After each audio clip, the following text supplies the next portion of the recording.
2, ya ayyuhallazina amanu idza tadayantum bidain, yang menyatakan bahwa jika kamu melakukan transaksi tidak secara tunai, gitu ya, sangat jelas di situ bahwa sedang muncul akuntansi. Jadi kan kita tahu hadirnya Islam itu berarti Lukas Fakiolinya belum ada, tapi di dalam Al-Quran sudah dijelaskan. Nah, itu nanti akan kita cerita panjang di akuntansi syariah. Oke, terima kasih untuk jawabannya ini. Berikutnya, account receivable. Itu termasuk kategori apa? Account receivable itu termasuk kategori aset, yaitu harta, gitu ya, harta yang dimiliki oleh suatu perusahaan. Coba kita lihat di sini. Itu bahasa Inggrisnya account receivable. Kalau bahasa Indonesianya, apa bahasa Indonesianya? Coba Ibu tanya sama siapa ini? Asar awal. Account receivable bahasa Indonesianya apa? Asar? Asar awal ada? Iya, ada Ibu. Ya, apa Asar? Apa tadi Ibu? Nih, account receivable. Account receivable itu bahasa Indonesianya Harta apa? ya? Harta bukan Ibu? Harta. Apa bahasa Indonesianya? Piutang. Piutang usaha ya Bu ya? Piutang usaha. Oke. Udah searching ya? Searching dulu baru kelihatan. Aduh, kalau kuliahnya offline mah nggak bisa, ini handphonenya taruh di meja Ibu. Oke, baik. Jadi itu piutang usaha kalau kita bicara account receivable. Jadi akun itu ada yang dalam bahasa Inggris dan dalam bahasa Indonesia. Tapi kalau misalnya akunnya syariah dalam bahasa Arab ya Bu, gitu kan. Nanti kalau kas jadi fulus lagi gitu. Ya enggak, kalau kas tetap kas ya. Nah, tapi kalau nanti ada akun di syariah itu ada yang namanya piutang murabahah, piutang izaroh, kemudian piutang musyarakah. Nah, itu bagian dari aset. Ya, dia termasuk kategori dari aset, di mana aset ini nggak punya embel-embel di belakangnya atau di depannya seperti pendapatan atau seperti beban atau expense gitu ya. Karena kalau kita bicara salary expense, nah berarti kan beban gaji, ada kata-kata expense-nya atau ada kata-kata bebannya, beban gaji. Tapi kalau untuk aset itu tidak ada embel-embel di belakang maupun di depannya. Itu aja yang diingat, yang mudah diingat. Ini masih mendominasi warna pinknya, gitu ya. Lanjut pertanyaan berikutnya. Account payable termasuk kategori liability atau liabilitas. Coba Adila, account payable ini bahasa Indonesianya apa? Adila, apa Adil? Oke, ini lawannya dari piutang usaha. Jadi pada saat orang memberikan pinjaman kepada pihak lain, nah, itu disebutnya piutang, sebagai piutang karena dia memberikan pinjaman. Nah, bagi orang yang menerima pinjaman disebutnya hutang atau account payable. Nah, hutang usaha. Jadi hutang ini nanti ada turunannya, misalnya ada hutang gaji, hutang bagi hasil, hutang bunga, hutang sewa, gitu ya. Jadi banyak, itu ada kata-kata hutangnya atau ada kata-kata payable-nya kalau kita bicara dalam akun bahasa Inggris. Baik, lanjut. Unearned revenue termasuk kategori liability. Nah, ini termasuk apa nih? Kalau bahasa Indonesianya coba Ibu minta tolong Aziza.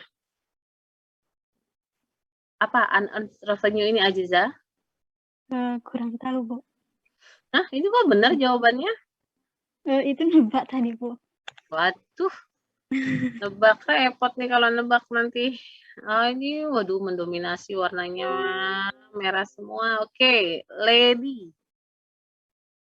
Aufa. Lady lagi itu Bu katanya lagi masalah duha tadi. Oke. Mara Agustina. Iya Ibu. Apa bahasa Indonesianya unearned revenue?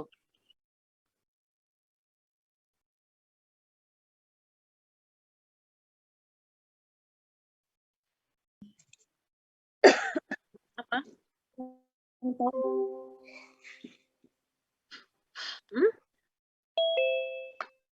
Apa nih, Mara?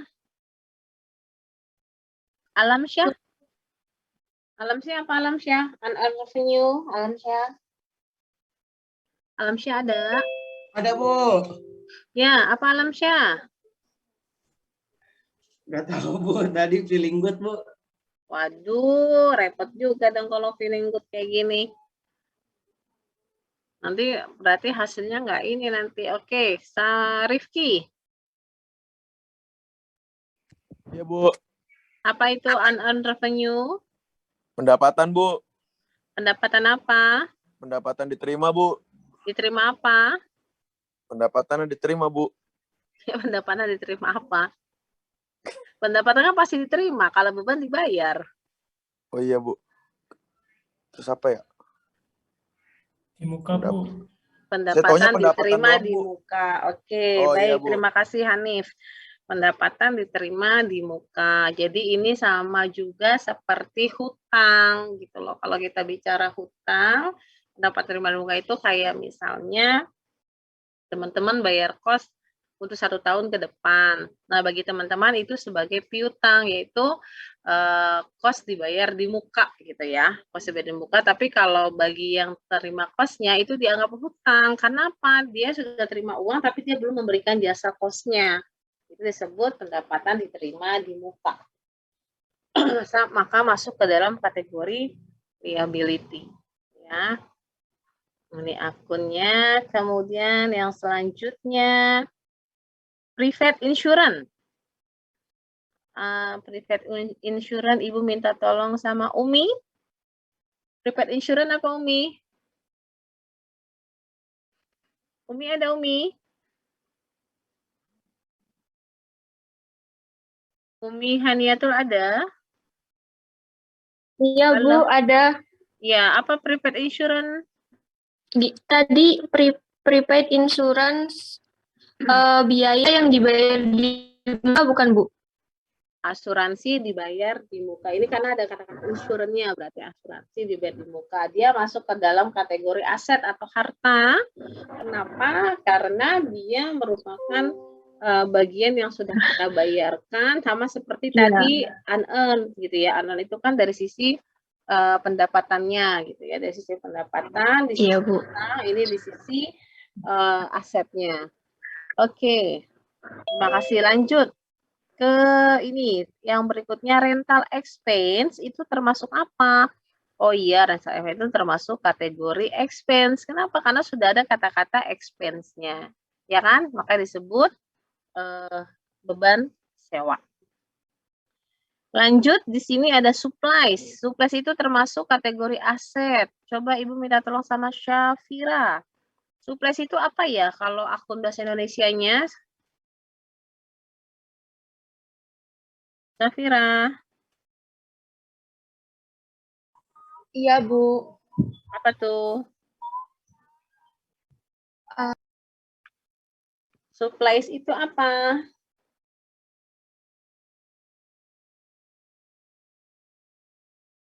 Syafira mana suaranya? Masih di mute? Persediaan, Bu. Persediaan itu inventory.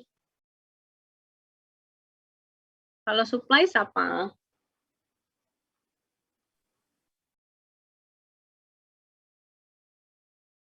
Pasokan mungkin, Bu. Pasokan. Perlengkapan mungkin, Bu. Pasokan. Perlengkapan bukan, Bu? Ya, perlengkapan. Jadi kalau supplies itu perlengkapan. Dia masuknya ke aset. Contohnya apa? Misalnya apa, kertas, pulpen, kemudian hapusan gitu ya. Itu termasuk kategori supplies, masuk aset lancar yang memang habis dalam waktu kurang dari 1 tahun gitu ya. Berbeda nanti dengan equipment. Oke, lanjut pertanyaan berikutnya. Nah, laporan keuangan terdiri dari apa? Terus ini kok banyak yang salah ya, padahal isinya sama aja. Tuh, merah mendominasi. Nah, ini nanti akan kita bahas di sini. Walaupun pakai bahasa Inggris, Bu. Kenapa? Nggak kebiasa pakai bahasa Inggris. Nah, sekarang dibiasain. Ini laporan keuangannya Ibu nggak pakai yang bahasa Inggris loh. Tadinya pengen Ibu bikin income statement, kemudian balance sheet statement. cash flow gitu ya. Udahlah pakai bahasa Indonesia dulu. Tapi akun-akunnya pakai bahasa Inggris gitu. Nah, ini kan akunnya sebenarnya lazim ya, sudah biasa dipakai. Nah, ini kalau dilihat teman-teman di sini laporan keuangan itu terdiri laporan laba rugi, perubahan modal, neraca, laporan arus kas, dia harus terurut. Nggak bisa kita buat neraca dulu kalau belum ada perubahan modalnya, tidak bisa kita buat perubahan modal dulu kalau belum ada labanya. Gitu ya, nanti ini kita pelajari. Lanjut, berikut ini adalah nomor berapa tadi ya? 13 ya. Berikut ini adalah akun yang termasuk dalam aktiva lancar. Atau aset lancar adalah piutang usaha. Oke. Walaupun masih ada yang mendominasi warna pink, kita lanjut. Nah, di sini nih. Nomor 14. Apakah kolom modal dalam persamaan dasar akuntansi dapat berubah? Ada yang bilang tidak dapat berubah. Ada yang bilang tidak dapat berubah, tidak dapat berubah. Oke. Kira ada yang jawab ragu-ragu. Oh, nggak tahu.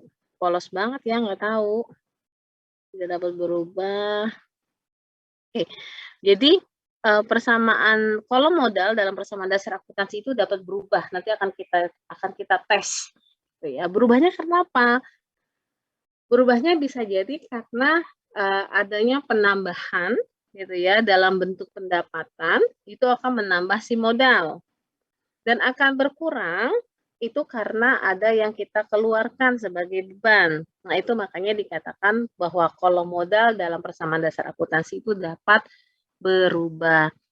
Oke, itu nomor 14. Nomor 15, aset sama dengan liabilitas plus ekuitas. Oke, ini benar persamaannya. Kita lihat, oh iya benar semua.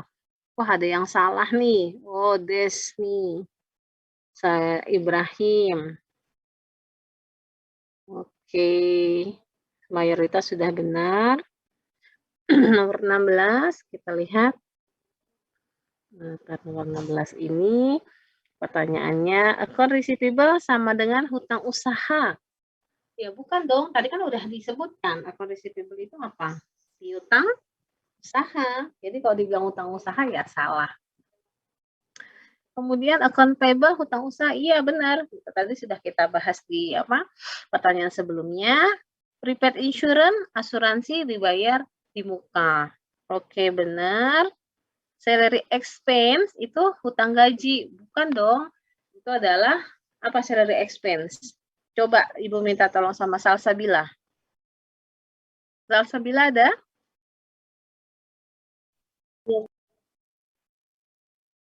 Apa Sal? Salary expense harusnya apa? Ini kan hutang gaji salah nih. Harusnya apa salary expense? Beban gaji, Bu. Oke, beban gaji. Baik, terima kasih. Yang terakhir nomor 20 di sini dikatakan rumus mengerjakan persamaan dasar akuntansi gitu ya. Oh, enggak kelihatan. Sorry.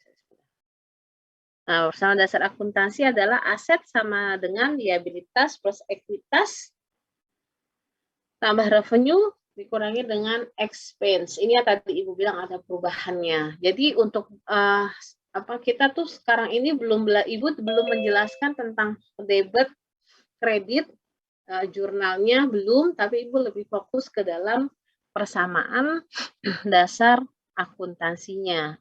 Fokus ke persamaan dasar sehingga nanti akan ada perubahan-perubahan yang terjadi, kita akan buatkan dalam versi normatifnya sehingga teman-teman tahu dari basicnya kenapa dia bisa didebit, kenapa dia bisa dikredit. Oh, karena persamaan dasar akuntansi itulah yang menyebabkan munculnya debit sama kredit itu sendiri.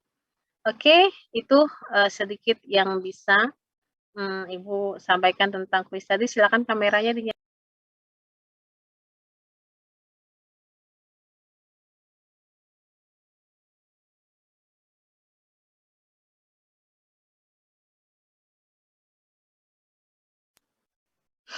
Oke, itu tadi yang bisa Ibu sampaikan tentang permainan kita, gitu ya. Dari sekian banyak ternyata nggak ada yang benar semua jawabannya, tapi minimal adalah minimal ada yang benar gitu, walaupun nggak semuanya benar. Ya, ada pertanyaan tentang tadi? Kalau nggak ada Ibu mau masuk materi? Ada?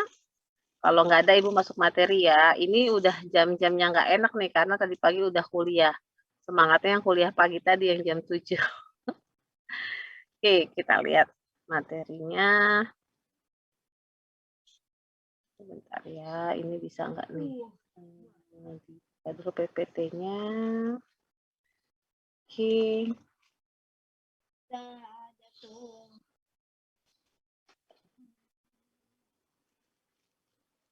Oke, bisa terlihat materi dari Ibu PPT-nya?